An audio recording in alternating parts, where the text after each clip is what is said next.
Hey everyone, welcome back to the Tip Ice Lab channel. Today I will be showing you how to set up and wire data collection for the LabJack U3 high voltage for this radiator transmission lab. Alrighty, a quick overview of the setup we have going on today. Here we have our submersible pump. It's pumping fluid out of there, just some RO water. We have this tank to hold it, and it's got a temperature set point on there. Now that's all just plugged in to the cart over here, so no data acquisition or controller on there. And then here's the outflow tube, so it's going to flow along here through the tube, and then here we can measure the in temperature to the heat exchanger with this type K thermocouple. Then we have our pressure sensor here. We have our pin valve here. You can just twist that. And then over here we've got, this is our flow meter, measure the flow, then goes along this pipe here and all the way to the end of the heat exchanger. Now the heat exchanger is interesting. It doesn't have two fluids in it. It's just more of a radiator.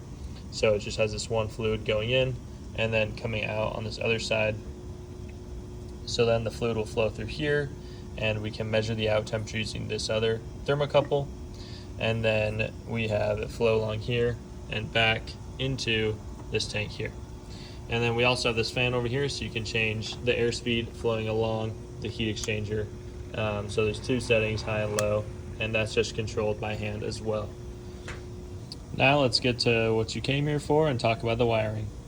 So here we have our LabJack U3 high voltage. We have this to connect the wires together, and then we have, this is our DC power supply, just converts from the wall from the 120 volts AC to 24 volt DC.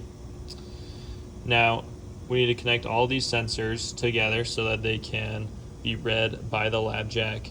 And the LabJack is interesting because it can read analog and digital voltages, but it doesn't read current. And it also cannot read super small voltages. And so these thermocouples here, our out thermocouple and our in thermocouple, they provide very small voltages and differences in resistance that cause that. Therefore, we need to have this 11 times in amp LJ-TIC shunt is what it's called. And so basically what it's doing is it's just amplifying that voltage across them so that it can be read. Now what you're going to want to do is get both of your thermocouples, we have one here, and split the wires up, and then plug one of the wires into the, you can't see it too well, but into this one and into this one. So that's just an in A minus, in A plus, and then in B minus, in B plus there. So in B minus, in B plus, in A minus, in A plus. Now what you're going to do is then plug those wires into it, one in each, and then just throw a resistor here and attach that to ground. And this is just making sure that the ground here is going to be the same as the ground to these. Now with these pins here, you're going to want to make sure these FiO5 and FiO4 pins are configured for an analog input, as that going to be reading this analog input from the thermocouples. Now next on the list we're going to look at is this flow meter. So it's powered just through this power cord here, and that's just going to be plugged in right here with this brick just into the wall. And then we have this other cord here which is attached right here. So you're going to have a white and a yellow one, and this yellow one's going to be going to this analog in, and the white one will be going into the ground. And that's important to make sure that they're in the right configuration, or else you're not going to get the correct reading.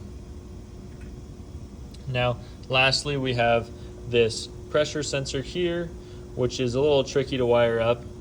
It's designed in a loop configuration where it receives power and also sends the signal through the same two wires. So this black wire here, as you can see, it's connected right here. You have one red and one black wire coming out of it. And first, what we're going to do is we need to give it that 24 volt power. So you're going to connect this red wire to the 24 volt out from the DC power supply.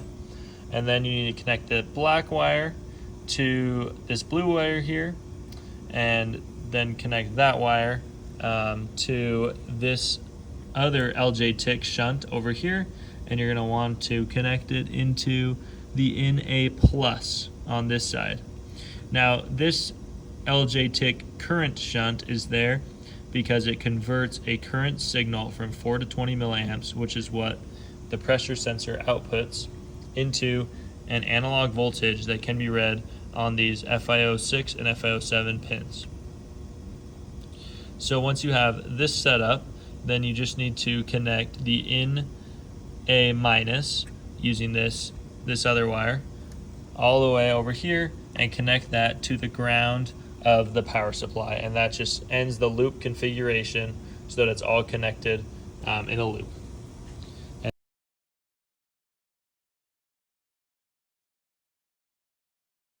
Now that you had zero issues in wiring this up and troubleshooted any issues that you did have, now we just need to plug in the data cable here into USB port into your laptop.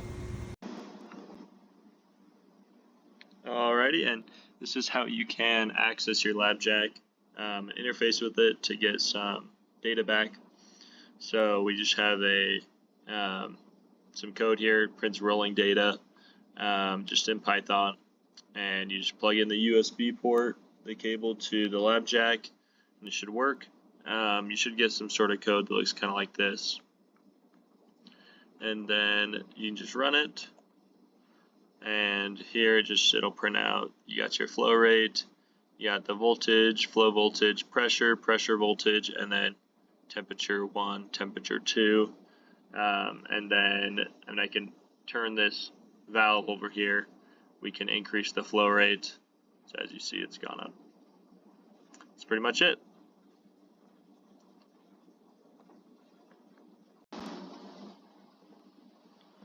Alright, and now we have this code. Basically, it just graphs and records the data. So it looks kind of like this. And yeah, I'll show you what the window looks like in a second. Alright, so when you open it, you get kind of interface that looks like this, and the goal is that you guys will be able to make an interface kind of like this to be able to see it. So down here we have temperature change, the flow rate, the pressure, the watts. You can start logging the data and save it, and it'll save it just in a CSV file, and then it kind of graphs it like this. And right now I just turned the fan on, so we should start seeing the temperature change increasing over time. We'll just decrease this flow rate as well using the valve. And so we can watch it for a second, but it should start going up. Yeah, so as you can see, I mean, it's moving a little slower, but temperature change is going up, and the watts are also changing as well with that. And so we're able to graph this data and record it using this little logger